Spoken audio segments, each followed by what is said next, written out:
So you must have heard the phrase, the rich keep getting richer, and be wondering, how exactly do they do it? Well, today is your lucky day because I'm here to give you 6 tips that my millionaire husband and I do that keeps us getting richer and richer. And it's not just us, it is a general principle that every rich person applies. And trust me, it does work. So make sure to watch this video to the end, and by the time you're done, you can also apply it in your life to get rich and to get richer. Hi loves, welcome to my channel. My name is Miss Abba. If you're a new viewer, welcome to the family, and don't go nowhere because you're gonna have so much fun here. So make sure to click on the subscribe button and like this video as well. And if you're an old subscriber, you know I love you. I love you. So let's get straight into it.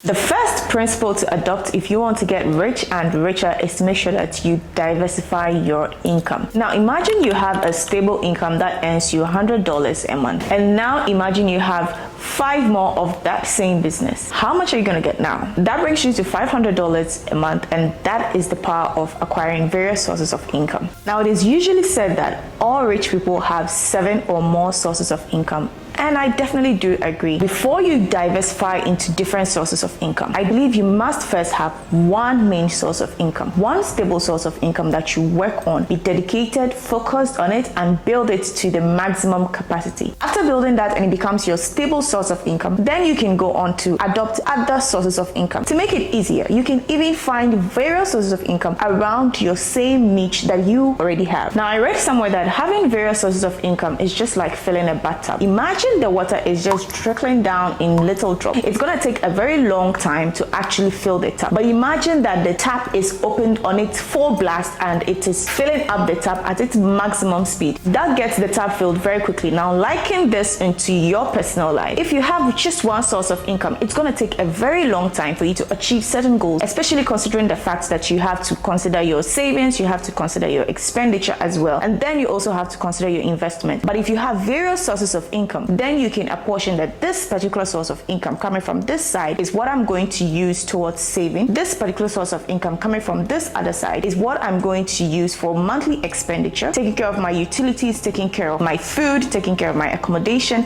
and then this other source of income is what I'm going to put into investments. So now I'm sure you must be wondering, how exactly do I get various sources of income? It's that simple. You don't have to do too much or go to the extra mile already successful people do. You just have to find something around you, make good use of it, and make more money out of it. It could even be an online job. You could be a freelancer. You could do something in relation to probably what you studied in school. As far as it brings in a source of income at the end of the day and it's a legitimate thing to do, you have no problem at all. After you have been able to build more streams of income, the next thing you have to take particular notice of, and which is something that my husband and I do a lot, is to make sure we avoid overspending. Now, overspending is one thing that really kills a lot of people when they are trying to make money or be financially free. And I always say something that once your income or your money keeps on increasing, your taste automatically increases, because of course you want to live the good life, you want to take good care of yourself, you want to pamper yourself, but make sure that whilst you're spending within your means. You're not overspending, and most importantly, you are not overspending to please others. You have to make sure that you adopt a conscious spending plan. Nobody is saying you should underspend, but make sure that you spend within your means and within your budget. Basically saying that spend what you can afford. There is one thing my husband always says, and that is, if you cannot afford to buy a particular item 3 times, 4 times, 5 times, then you really cannot afford it, and there's absolutely no point in purchasing that. Now, when I talk about a conscious spending plan, what I mean is to compare your monthly income to your expenditure. You have to make sure that no way whatsoever should your expenditure be more than your monthly income. If your expenditure exceeds your income, there is a problem. that is not the way to get rich. Now, one thing my husband and I do at the end of every month is to make sure that we list our income for the month and also list our expenditure for the month. It might be very difficult to track your expenses sometimes, but you have to make a conscious effort to put that in place. Now, after making the list of these things, we consider exactly the things that we spent money on. Frivolous spending is something that we do not want to tolerate. So we take critical look at the things that we spent money on that was not supposed to be spent on, and we make sure to not repeat the same mistake again. So the goal when it comes to a conscious spending is to make sure that you avoid spending money extravagantly on things that are not necessary or things that are not part of your priorities, and ensure that you make conscious choices about every dollar that you spend. Now, in every venture, in every business, there is risk. Therefore, when you are taking a risk, make sure that you take calculated risks. Somebody is going to say that, okay, she said we should diversify our income, so now I'm going to go into this business, I'm going to go into this business. No, we do not do it that way. You have to make sure that you take calculated risk. Know how much you have, know the risk you're ready to assume, and know what it takes to assume that risk. For instance, you're a financial trader and you are trading the currency market.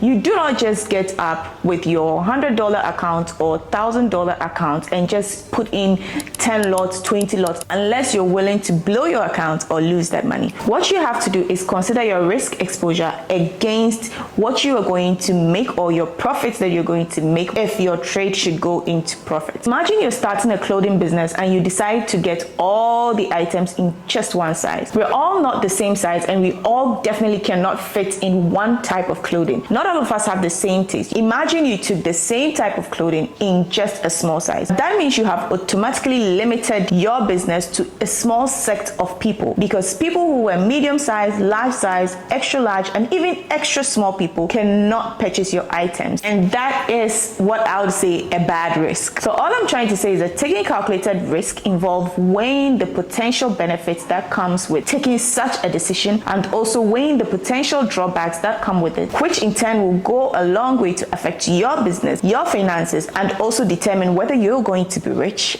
or not. I'm sure you've met some people that work extremely hard. They work so hard day in and day out. They are working so hard, but they are still poor. And you'll be wondering, why are they still poor? They're probably just not working smart, you know. And one thing my husband and I always do is to make sure that we work very smart and very hard. Working smart could come in various forms. It could even come with staying abreast or staying up to date with current trends in life. What was working those times for millennials and baby boomers is definitely not what is working for Gen Zs now. And that is an example of working smart, because if you are able to identify exactly what is working now in our current world and the current trend, then you'll be able to make financial decisions based on that. Working smart could also involve even making use of AI to complete certain tasks that you're supposed to do, or finding a template of a work that you're supposed to do on the internet so that you do not actually have to start all the way from scratch. But working hard could actually involve you starting everything from scratch, and that is going to be time consuming. That is going to be a waste of time, a waste of energy, a waste of resources, and at the end of the day, the smart worker and the hard worker will end up at the same place, but the smart worker would have extra time and extra energy, extra resources to move on to new and productive things. A situation where we work smart and work hard in my home is make sure that we wake up very early in the morning, analyze the chart, make sure that we have our pairs on the watch list and what we plan on trading for the day before the market begins for the session that we want to trade, be it the London session, be it the New York session, or even the Asian session. Working hard does not always get you ahead of the curve in due time, and working smart sometimes does not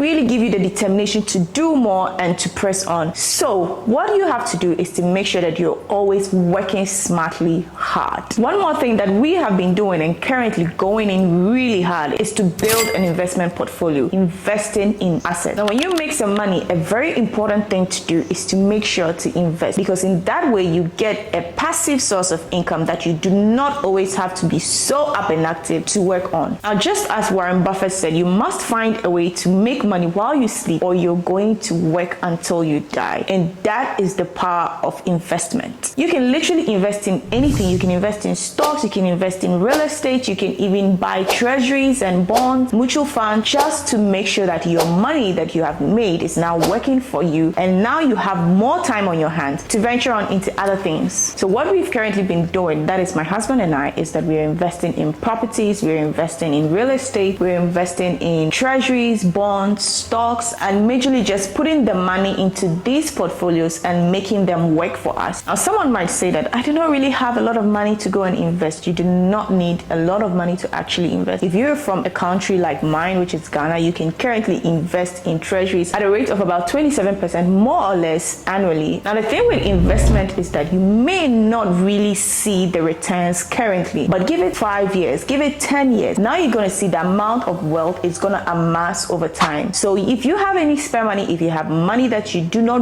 really need at the moment, just put it in an investment and let it work for you for your future. Now, on to my final point, and probably one of the most important points, is to take time to reflect. You really have nothing to prove to anyone but yourself, so do not go into debt trying to impress others. Take a critical look at your life. Analyze your situation. Analyze what you can do and what you cannot do. Analyze what you can afford and what you cannot afford. Analyze your potential and what you're ready to work with. And that is always going to take you a leap ahead and help you make good financial decisions. Now, when you are taking time to reflect on yourself, make sure that you stay true to yourself. It is really you and yourself. There's no point in lying to yourself. There's no point in trying to be who you are not. Reflect on your life, make peace with yourself, and always do your best in everything that you do. So these are my 6 principles that you can apply in your life to get rich and to keep getting richer. I hope you really enjoyed this video. If you did, make sure to smash the like button, subscribe to this channel if you haven't done that already. Click in the link in the description below to join the KOJOFOREX Telegram community, and also make sure to follow me on all social media at Miss Ababru. I'm gonna see you in the next video. Ta-ta!